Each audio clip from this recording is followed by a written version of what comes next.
42% reservation కోసం బీసీల హక్కు కోసం 15 రోజులు ఆమరణ నిరాహార దీక్ష చేసినటువంటి అన్న కూడా మనతో పాటు ఉన్నారు. అన్న, అసలు ఈ ఈశ్వరాచారి మరణాన్ని ఏ విధంగా చూస్తారు? ఈశ్వరాచారి యొక్క మరణము ఇలా ఈ రాష్ట్ర ప్రభుత్వం చేసిన హత్య. ఎందుకు హత్య అంటానంటే బీసీ ప్రజలారా, మేధావులారా, విద్యావంతులారా, ఉద్యోగ సంఘాలారా ఆలోచించండి. అన్ని ప్రధాన పార్టీలు కలిసి మరి అలా ఒక బీసీ బిడ్డను హత్య చేసిళ్ళు. ఎందుకు అంటే 42% ఇస్తామని అధికారంలోకి వచ్చిన కాంగ్రెస్ పార్టీ 2 సంవత్సరాలు కాలయాపన చేసింది. ఆ 2 సంవత్సరాలు అనేక ఉద్యమాలు, బీసీ సంఘాలు, మేధావులు, ఉద్యమకారులు, నేను కూడా 17 రోజులు ఆమరణ నిరాహార దీక్ష చేసిన. అదే రకంగా సైకిల్ యాత్ర చేసిన, పాదయాత్ర చేసిన. అంటే మా ఉద్యమాలు మరి మా బలిదానాలు చేసుకుంటే మాకు రిజర్వేషన్లు ఇస్తారా?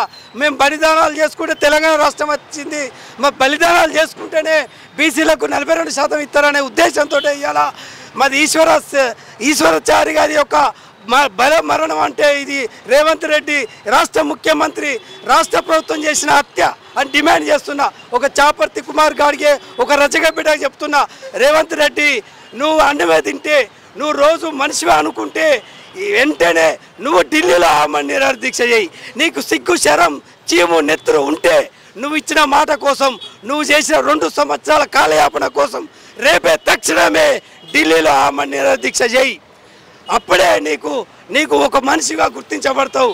ఈ కుటుంబానికి, మా సాయి ఈశ్వరాచారి యొక్క కుటుంబానికి, వాళ్ళ భార్యకి వెంటనే ఉద్యోగం వేయాలి. చిన్న పిల్లలు, 3 పిల్లలు, చిన్న పసిగుడ్డులు ఉన్నారు. ఇంకా వాళ్ళ నాన్న అంటే ఎవరో తెలియదు.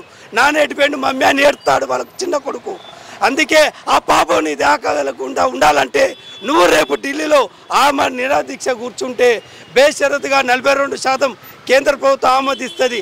మరి అలా ఒకటే బీసీ సమాజమా? మన బీసీలకు మన ఓటు మనం వేసుకొని మనం రాజ్యాధికారంలోకి రావాలి. మరి సాయి ఈశ్వరాచారి యొక్క ఆత్మ శాంతించాలంటే ఆయన ఆత్మ బలిదానం మరి అలా బీసీల కోసం చేసిండు. బగబగ మండుతున్న మంటలు, నొప్పి, మరి వేడి మంటలు వేస్తున్నా కూడా బీసీల కోసమే నేను పెట్రోల్ పోసుకున్నా అన్నాడు. ఆ యొక్క మాటలు మరి మన బీసీల కళ్ళు తెరవాలి. మన ఓటు మనం వేసుకొని రేపు రానున్న ఎన్నికలలో ఈ కాంగ్రెస్ ప్రభుత్వాన్ని ఓడగొట్టి బీసీలకు రాజ్యాధికారం వచ్చిందే రాక మన పోరాటం ఆగొద్దని మా చాపర్తి కుమార్ గాడికి అని నేను సైకిల్ యాత్ర చేసిన, పాదయాత్ర చేసిన, 17 రోజులు ఆమరణ నిరాహార దీక్ష చేసిన. బీసీలకు రాజ్యాధికారమే ఆత్మగౌరవ పోరాటము. మరి సాయి ఈశ్వర యొక్క ఆత్మ శాంతించాలంటే రేపటి రోజులలో బీసీల అధికారం రావాలి.